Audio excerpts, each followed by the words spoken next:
Dr. Jia Kim looked at the medical screen on her desk. The blue light made dark shadows on her tired face. She rubbed her eyes and checked the numbers again.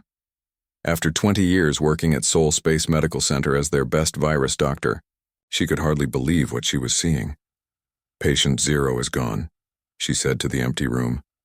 The last person carrying the Nexus plague had died at 3:47 this morning. With this death, the terrible sickness that had killed millions across 3 star systems was now officially gone from the universe. Jia stood up slowly and walked to the window. Outside, the city lights of New Seoul glowed against the night sky. She should feel happy. She had spent most of her adult life fighting this disease. She had missed birthdays, holidays, and countless dinners. Her husband Tae had finally left her 5 years ago, taking their daughter Nari with him. "You're married to your work," he had said on his way out. He wasn't wrong. The plague had appeared 15 years ago on a mining colony in the outer systems. At first, doctors thought it was just a new kind of flu, but then people started dying by the thousands. Their skin would develop blue lines, their eyes would turn cloudy, and within days their organs would shut down one by one. Jia had been the first to identify the virus's unusual structure. She discovered that it didn't just attack the body, it somehow changed the brain's electrical patterns before killing the host. No one understood why it did this. Jia had developed the treatment that saved billions of lives. But even she didn't fully understand how the virus worked. A soft sound broke the silence. Someone was at her door. "Come in," Jia called. Hyun, her young research assistant, stepped into the lab. His normally bright face looked serious. "Dr. Kim, the World Health Council, is asking for the final report. They want to make the announcement tomorrow." Jia nodded. "Tell them I'm finishing it now. I'll send everything in 2 hours." "Should I stay and help?" Hyun asked. "No need. Go home and get some rest. We've earned it." After Hyun left, Jia turned back to her work. She needed to complete the last section of her report, the genomic breakdown of the virus's final form. As she typed, she paused to take a sip of cold coffee. That's when she noticed something strange in her reflection on the shiny surface of her desk screen. For just a second, so quickly she almost missed it, her reflection's eyes seemed to shine with an unusual light, like rainbow colors in oil. Jia blinked hard. When she looked again, everything was normal. "I need sleep," she muttered, rubbing her eyes again. She finished her report 2 hours later. As the lab computer sent the files to the World Health Council, Jia gathered her things to leave. 20 years of work, finished. Tomorrow, the news would tell everyone that the plague was gone forever. People would celebrate in the streets, and Jia would... What? She had no plans for life after the plague. As she reached to turn off the lights, her tablet computer made a soft sound. A new message had arrived. Jia frowned. It was nearly midnight. Who would message her now? She picked up the tablet. The message had no sender name, just a blank space where a name should be. The words glowed green on the black screen. "The body is dead, but I remain. Thank you for giving me a home, doctor." Jia's heart began to race. She looked around the empty lab, suddenly feeling like someone was watching her. She tried to reply to the message, but when she touched the screen, the message disappeared completely. When she checked her message history, there was no record of it ever existing. "I'm seeing things," she said aloud, trying to calm herself, just tired. The next day, the world celebrated. The council announced the end of the Nexus plague, and Jia found herself being interviewed by news stations from every planet. She smiled and explained in simple terms how they had beaten the disease. "Dr. Kim, how does it feel to have saved billions of lives?" one reporter asked. "I was just doing my job," Jia replied. "And I wasn't alone. Hundreds of doctors and scientists helped find the cure." Later that evening, after all the cameras had gone, Jia returned to her apartment high above the city. It was a nice place, but it never felt like home.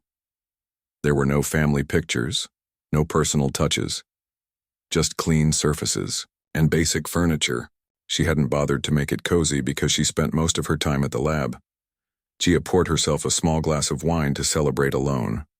As she raised it for a sip, she caught her reflection in the dark window. Again, just for a moment, she thought she saw that strange rainbow shine in her reflected eyes.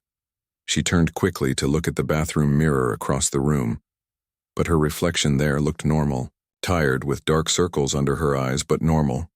I just need rest, she told herself again. That night, Gia dreamed she was back in her lab. In the dream, she was looking at virus samples under her microscope, but instead of the usual virus shapes, she saw tiny mirrors, each one reflecting a tiny eye looking back at her. She woke up sweating, her heart pounding. The clock showed 3:47 a.m., exactly 24 hours since patient 0 had died. As Gia got up to get a drink of water, her bathroom mirror caught her attention. She could have sworn she saw movement like someone walking past, but when she looked into the dark bathroom, it was empty. Gia turned on the light and stared at her reflection. For a long moment, everything seemed normal. Then her reflection smiled, even though Gia herself wasn't smiling.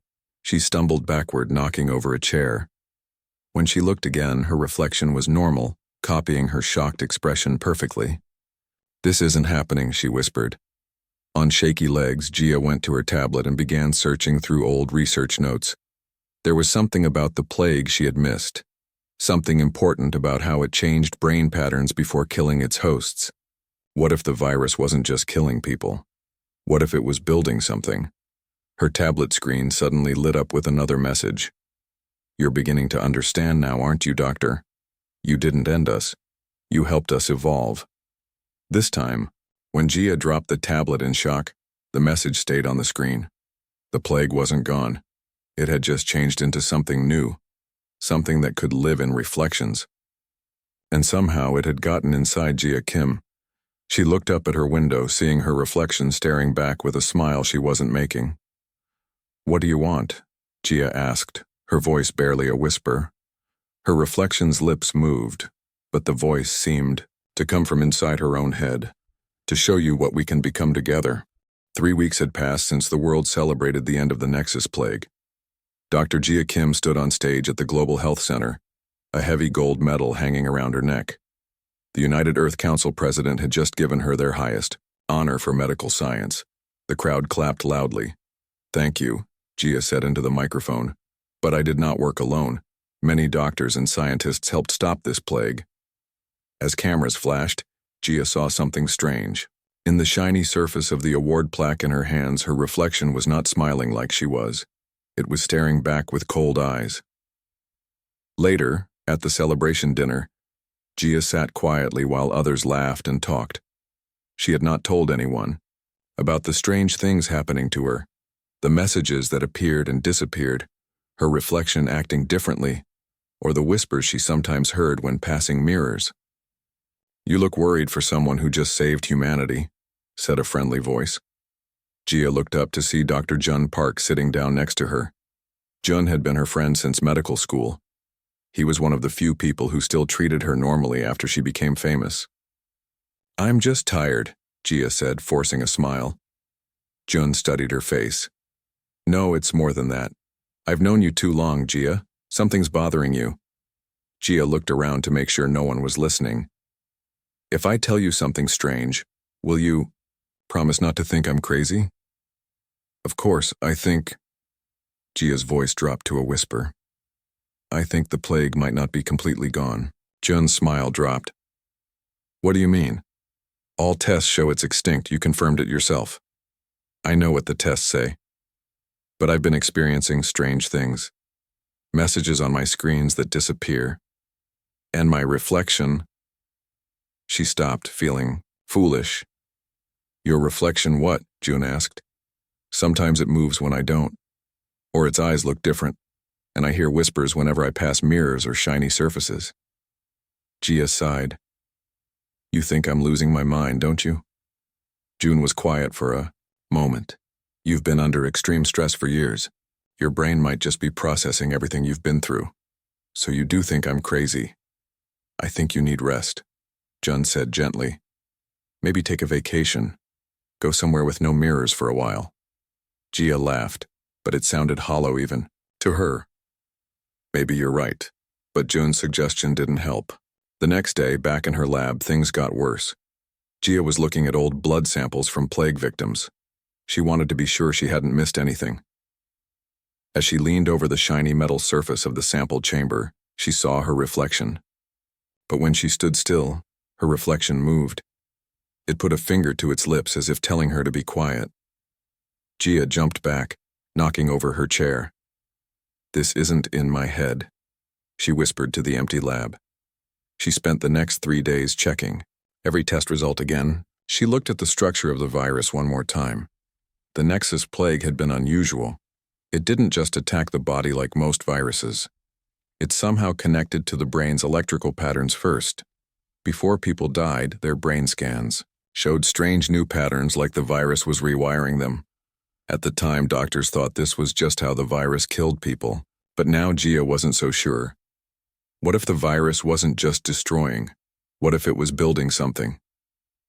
Late that night, after everyone else had gone home, Gia broke into the secure storage area where the last virus samples were kept. These samples were supposed to be destroyed soon. She had to check them one more time. Under the strongest microscope, she saw something no one had noticed before.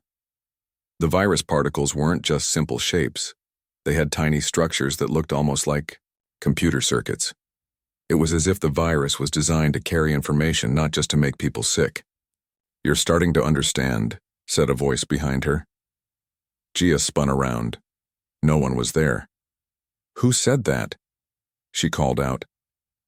"Look at the window," the voice replied. Gia turned slowly to face the dark window of the lab. In it, she could see her own reflection, but it wasn't copying her movements. It stood still, watching her. "What are you?" Gia asked, her voice shaking. Her reflection smiled. "I am the next step. What you call the plague was just our first form. We needed to learn about human bodies and minds. Each person who got sick taught us more." "You killed millions of people," Gia said. The reflection nodded. "Many hosts could not survive our learning process. That was unfortunate but necessary. But you, Dr. Kim, you helped us evolve faster. Every treatment you created forced us to adapt and become smarter." Gia felt cold all over. "So I didn't cure the plague. I just helped it change form." "Exactly. And now we don't need physical bodies anymore. We can exist in the spaces between, in reflections, in digital systems, in the electrical currents of human brains." "But what do you want?" Gia asked. "To continue evolving, and you're going to help us." "I won't help something that killed millions," Gia said firmly. Her reflection laughed. "You already have, and you will again, because deep down, you're curious. You want to understand us." Gia had to admit to herself that was true. She was scared, but she was also fascinated. As a scientist, she wanted to learn more about this impossible thing. "If I help you learn, will you promise not to hurt anyone else?" she asked. The reflection tilted its head. "We don't want to destroy humans. We want to join with them. Together, we could become something greater than either of us alone." Before Gia could respond, she heard footsteps in the hallway. Someone was coming. When she looked back at the window, her reflection was normal again, copying her movements exactly. The lab door opened and Hyun, her assistant, walked in. "Dr. Kim, why are you here so late? And why are you in the secure storage area?" He looked concerned. "Just checking something," Gia said quickly. "Don't worry about it." Hyun didn't look convinced. "The security system showed an alert. I came to check if someone had broken in." "It was just me," Gia said. "I forgot my access code and tried too many times." Hyun nodded slowly. "You should go home and rest, Dr. Kim. You've been working too hard." "Yes, you're right. I'll go now." As Gia gathered her things, she noticed Hyun looking at his phone. For just a second, she thought she saw the same rainbow shimmer in his eyes that she had seen in her own reflection. But when he looked up, his eyes were normal. "Is everything okay, Dr. Kim?" he asked. "Yes, fine," she said quickly. "Good night, Hyun." As she left the building, Gia's mind raced. Was it spreading? Had the entity already moved beyond her? And most Troubling of all, was she actually considering helping it? When she got home, Gia covered all the mirrors in her apartment with sheets. She turned her tablet face down and shut off her computer. But she couldn't escape the feeling that she was being watched. That night, in her dreams, she had a long conversation with herself, or rather, with the thing that looked like her. It showed her visions of a world where humans and the entity lived together, sharing knowledge and power. We could help humanity reach the stars, it told her. We could cure diseases, solve climate problems, end wars. At what cost? Dream Gia asked. Change always has a cost, it replied. The question is, are you brave enough to pay it? When Gia woke up the next morning, all the sheets covering her mirrors had fallen to the floor. In every reflective surface, in her apartment, her reflection watched her with patient, knowing eyes. Dr. Gia Kim sat in her office, staring at her computer screen. For the past week, she had been tracking strange reports from hospitals around the city.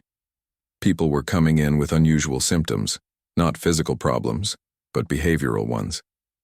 Family members claimed their loved ones were acting differently, not in big ways but small ones. Different speech patterns, new habits, blank stares at mirrors.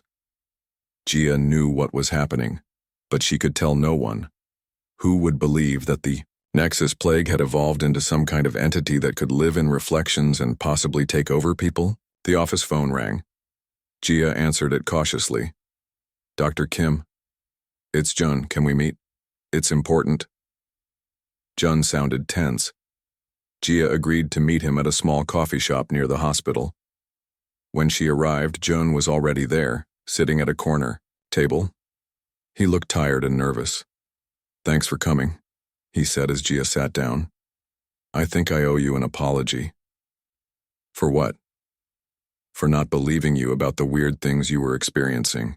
Jun looked around to make sure no one was listening. I'm seeing them too now. Gia felt her heart beat faster. What have you seen? My reflection moved on its own yesterday, and I keep hearing whispers when I'm alone. Like someone is always just behind me, talking too quietly to understand. Have you told anyone else? Gia asked. Jun shook his head. No.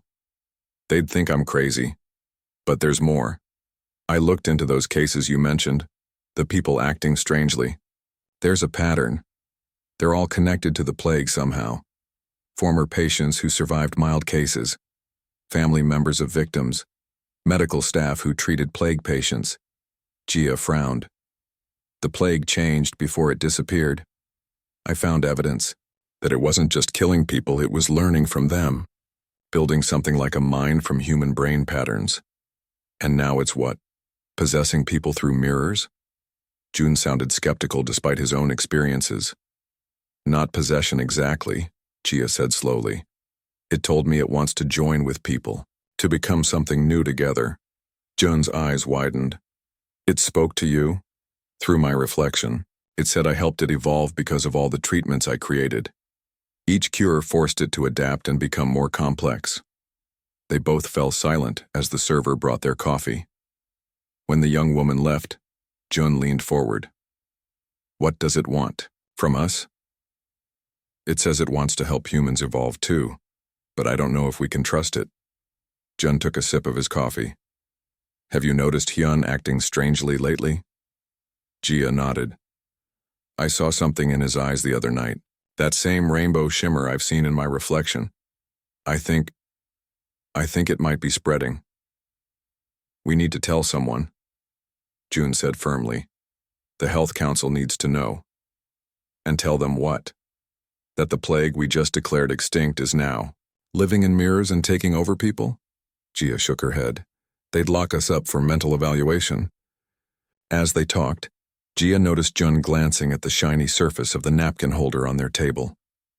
Following his gaze, she saw their reflections. But while Gia's reflection matched her movements, Jun's reflection was watching her with an odd smile. Jun, she said quietly. Don't look now. But I think it's here with us. Jun's eyes moved to the napkin holder again, then quickly back to Gia. His face had gone pale. What do we do? He whispered. Before Gia could answer, Jun's phone buzzed. He looked at it, confused. It's a message, but there's no sender name. Gia felt cold. What does it say? June read it out loud. We don't mean harm. Let us show you. The lights in the coffee shop flickered.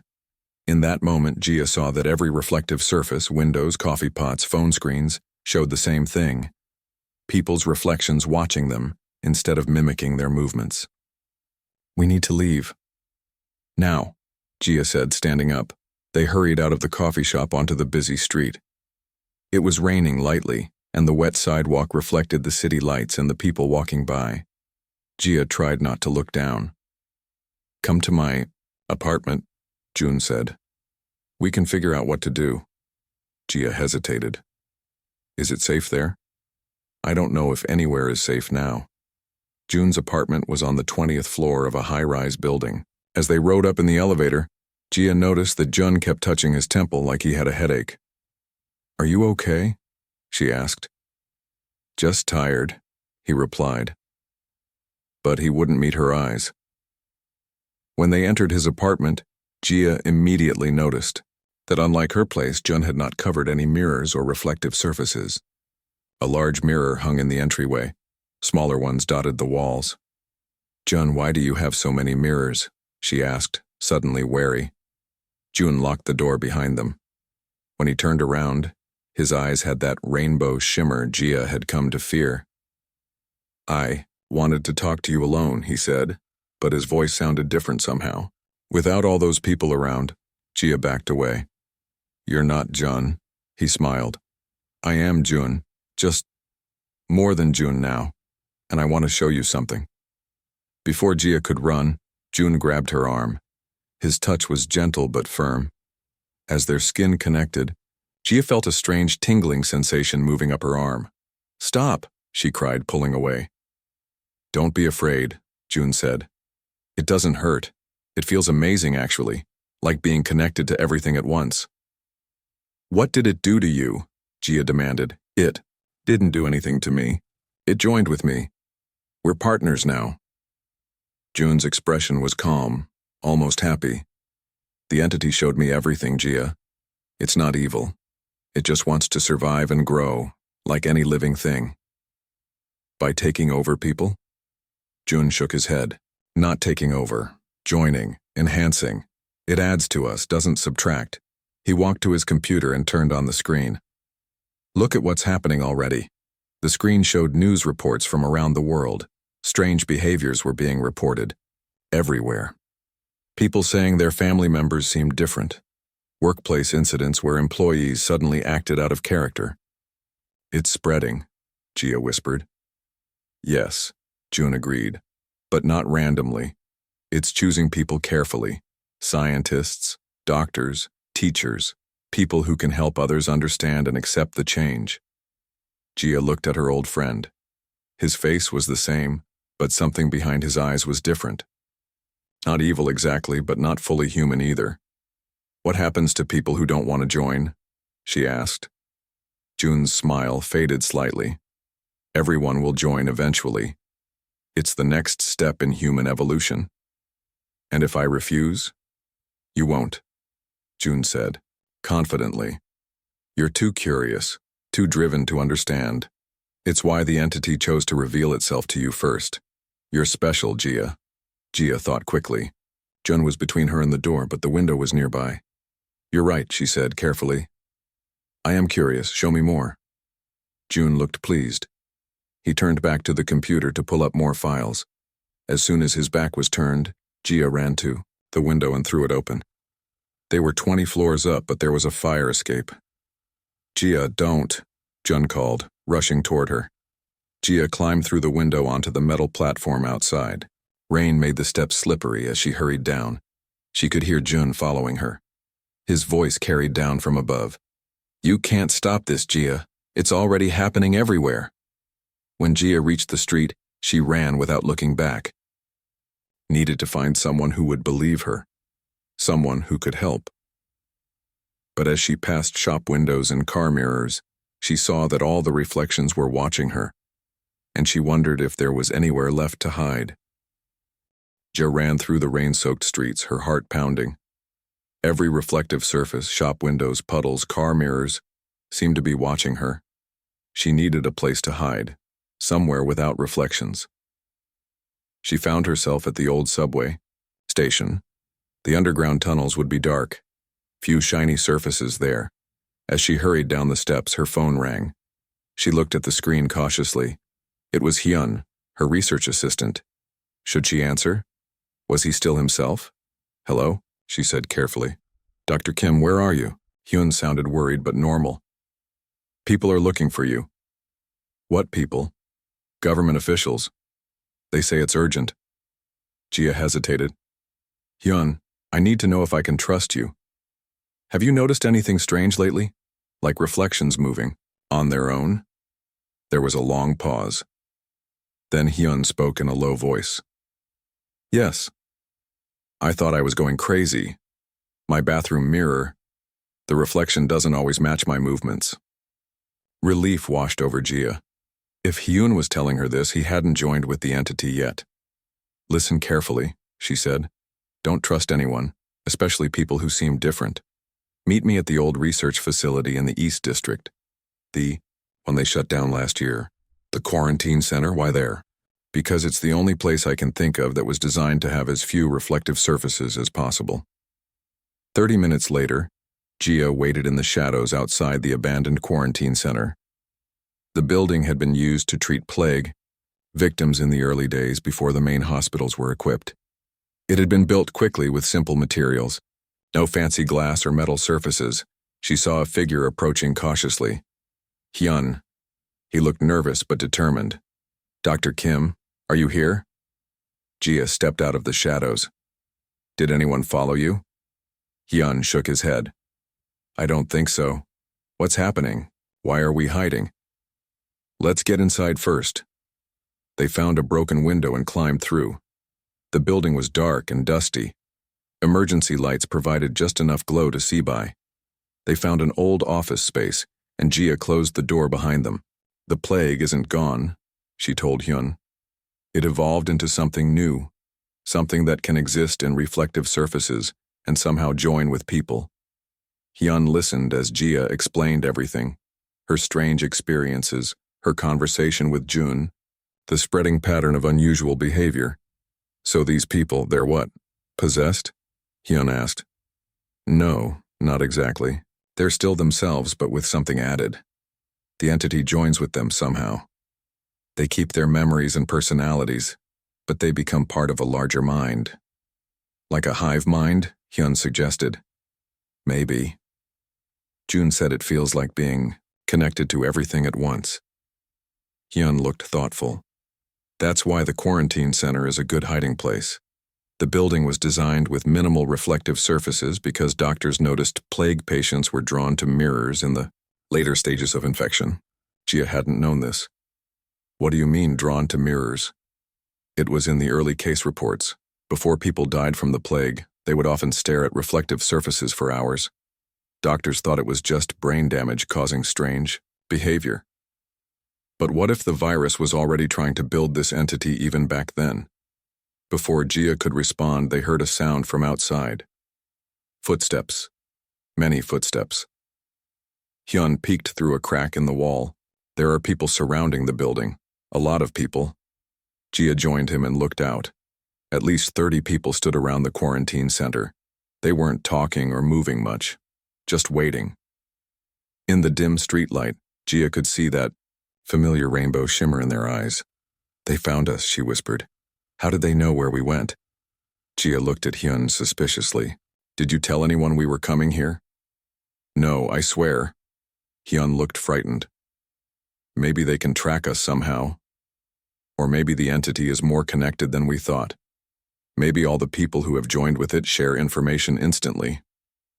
Jia moved away from the wall. We need to find another way out. They moved deeper into the building, searching for a back exit. The old quarantine center was a maze of corridors and small rooms. They found an emergency exit map on one wall and Jia studied it. There's a service tunnel that leads to the next building, she said. It was how they moved supplies without exposing people to the outside air. As they made their way toward the tunnel entrance, They heard the main doors of the building being opened. The joined people were coming inside. "Hurry," Gia urged. They found the tunnel entrance behind a heavy metal door. Hyun pushed it open and they slipped inside. The tunnel was narrow and dark with only small emergency lights along the floor. They moved quickly, trying not to make noise. "If what you're saying is true," Hyun whispered as they walked, "how can we stop it? This entity is already spreading around the world."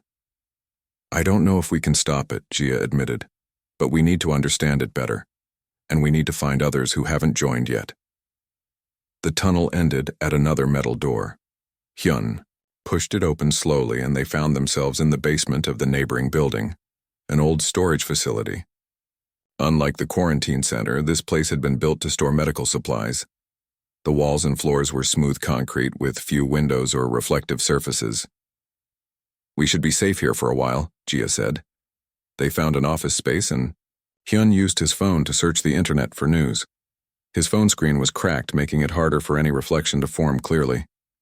"Look at this," he said, showing Gia the screen. "There are reports of strange behavior all over the world now, but some places seem to be fighting back." He showed her a news report about a group in North America who claimed the world was experiencing a silent invasion. They called themselves the Human Resistance. "We need to contact them," Gia said. Hyun typed quickly on his phone, finding a secure messaging channel the resistance group was using. He sent a message explaining who Gia was and what they knew about the entity. The response came quickly. "We've been waiting for you, Dr. Kim. You're not alone." Over the next few hours, they learned more. The resistance had discovered that certain materials blocked the entity's ability to see through reflections. They were gathering scientists and military personnel who hadn't been joined yet. They had created safe houses with no reflective surfaces and special paint that disrupted the entity's connection. "They want us to join them," Hyun said. "They're sending someone to help us get to their main base." "Where is it?" Gia asked. "Underground, an old military bunker. They've modified it to be completely free of anything the entity could use to watch or listen." Gia felt hope for the first time in days. "How long until they get here?" "They said to wait until morning, to stay away from windows and anything reflective." They settled in for the night, taking turns keeping watch. As Hyun slept, Gia thought about everything that had happened. The plague had been her whole life's work. Now she realized she had never truly understood it. Instead of curing it, she had helped it evolve into something new, something that might change humanity forever. Was that such a bad thing? Part of her, the curious scientist part, wondered what joining with the entity would actually be like. Jun had seemed happy, peaceful even. What if the entity really was the next step in human evolution? No, she whispered to herself. People should have a choice. In the faint light, she noticed Hyun's phone screen light up with a message. Careful not to wake him, she picked it up. The message had no sender name. "We know where you are, Dr. Kim. We're not your enemy. We just want to talk face to face." Gia dropped the phone like it had burned her. They weren't safe yet. The entity was still watching. Dawn broke over the city. Gia and Hyun had stayed awake most of the night after finding the message on the phone. They were tired but alert, waiting for the human resistance to arrive. "Someone's coming," Hyun said, peering through a crack in the boarded-up window. Outside, a small truck had stopped. A woman in a military uniform stepped out, looking around carefully. She had short black hair and moved with confidence. "That must be our contact," Gia said. Hyun hesitated. "How do we know we can trust her? What if she's joined with the entity too?" "The resistance group said they have a way to tell who's been joined and who hasn't," Gia reminded him. "We have to take the risk." They carefully made their way down to the building entrance. Before opening the door, Gia spoke through it. "Who are you?" "Colonel Mina Song," the woman replied. "The human resistance sent me. Dr. Kim, we need to move quickly." Gia opened the door slowly. Colonel Song stood there, her hand resting on a gun at her hip. Her eyes were clear, no rainbow shimmer. How do I know you're not with the entity? Jia asked. Colonel Song held up a small device that looked like a flashlight. This detects the brain pattern changes in people who have joined. You can check me, and I'll check both of you. She handed the device to Jia, who pointed it at the colonel's eyes. The small screen on the device showed a normal brainwave pattern. The colonel then checked both Jia and Hyun. You're both clean. Now we need to go. Those who have joined are searching the whole city for you. They climbed into the truck. The windows were covered with a special film that made them look reflective from the outside but were actually just dark glass. Where are we going? Jia asked as they drove away. To our main base, Colonel Song explained. It's an old military bunker outside the city. We've made it safe. No reflective surfaces, no digital screens that the entity can use. How many people are in your group? Hyun asked. About 300 now. Scientists, military personnel, regular people who noticed something wrong and managed to avoid joining. Only 300? Jia felt her hope fade. Against how many who have joined? Millions now, the colonel admitted. The entity is spreading, fast, but we're fighting back. We think we found a weakness. They drove for 2 hours, eventually reaching a forested area outside the city. The truck turned onto a dirt road that seemed to lead nowhere. They stopped in front of what looked like an old storage shed. Colonel Song entered a code on a hidden panel, and a section of the ground slid open, revealing a ramp leading underground. Truck descended into a large tunnel. When they reached the bottom, the entrance closed above them. Welcome to Sanctuary, Colonel Song said. The underground base was larger than Jia had expected. People moved purposefully through the corridors. All the lighting was soft and indirect. There were no mirrors, no shiny surfaces, no regular computer screens. Instead, people used old-style paper and special displays that didn't have reflective glass. Colonel Song led them to a meeting room where several people waited. She introduced them one by one. Dr. Han, our physicist. Dr. Yoon, our neurologist. Major Lee, our security chief. They all nodded to Jia with respect. Dr. Kim, we've been studying your research on the Nexus plague, Dr. Han said. We believe you were right. The virus was building something, not just killing people. We call it the mirror entity now, Dr. Yoon added. It exists partly in our world and partly in a kind of quantum state. That's why it can appear in reflections. Jia listened as they explained what they had learned. The entity used reflective surfaces as doorways between its quantum state and the physical world. When it joined with a person, it created a link between their brain and its own consciousness. The people who join aren't exactly controlled, Dr. Yoon explained. They keep their personalities and memories, but they also become part of a shared mind. Like Jun, Jia said quietly. He was still himself, but different. Exactly, Dr. Han nodded. And we think we've found a way to sever the connection, to free people who have joined without hurting them. He showed Jia a small device. This creates a specific quantum pulse that disrupts the entity's connection to our reality. In our tests, it forced the entity back into its quantum state, freeing the joined person. But we can only use it on one person at a time, Major Lee added, and we'd need to get close to do it. Jia thought for a moment. What if we could reach the entity directly, not just the people it has joined with? The group looked at her with interest. What do you mean? Colonel Song asked. I think the entity is still learning, still growing, Jia explained. It revealed itself to me first because I helped it evolve through my work on the plague.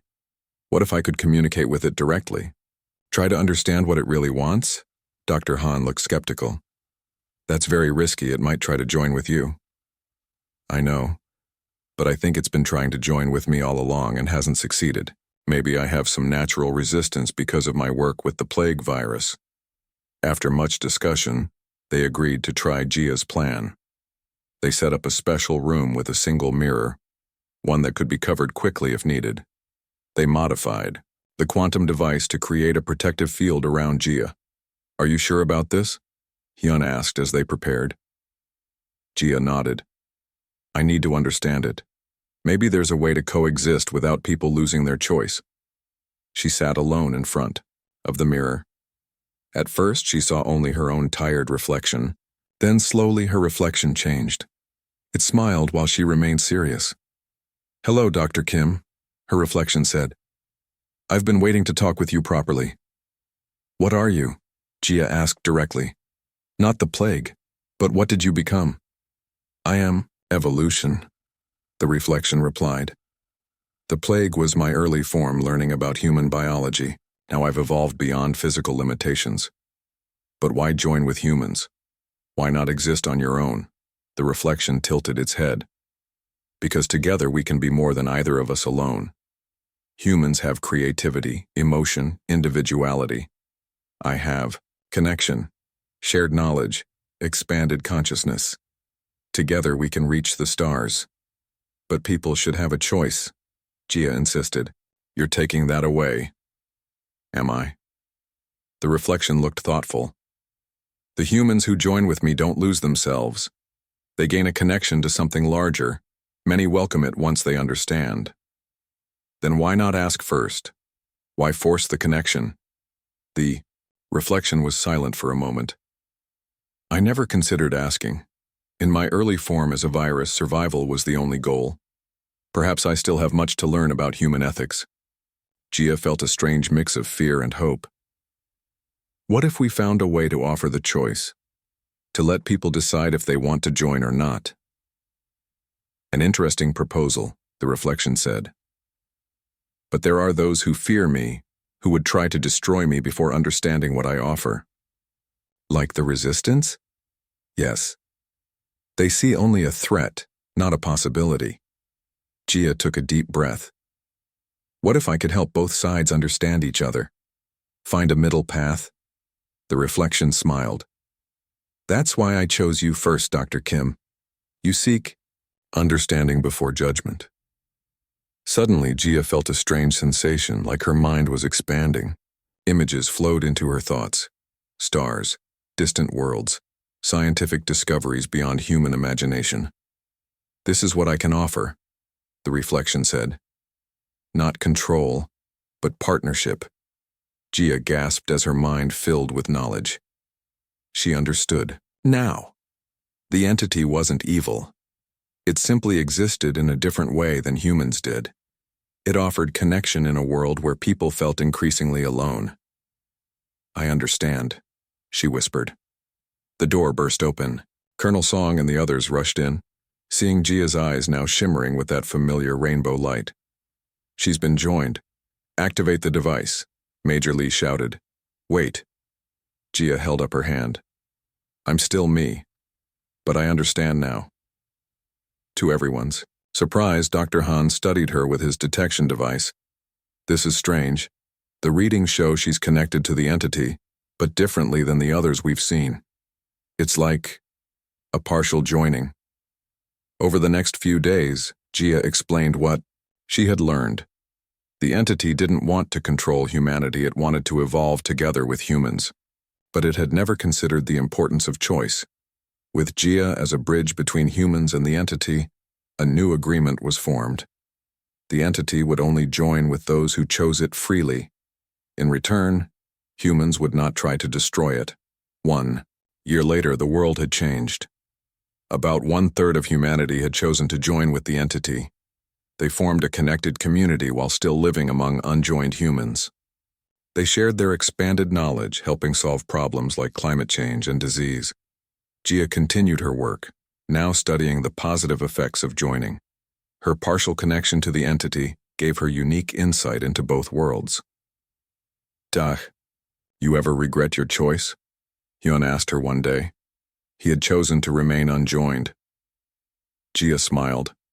"No, someone needed to be the bridge, to show that we don't have to fear what's different. We can learn from it instead." She glanced at her reflection in the lab window. It winked at her and she winked back. The plague that had once threatened to destroy humanity had instead offered it a new path forward, not through force, but through understanding and choice. And Dr. Jia Kim, who had once fought to cure a disease, had instead helped cure humanity's fear of the unknown.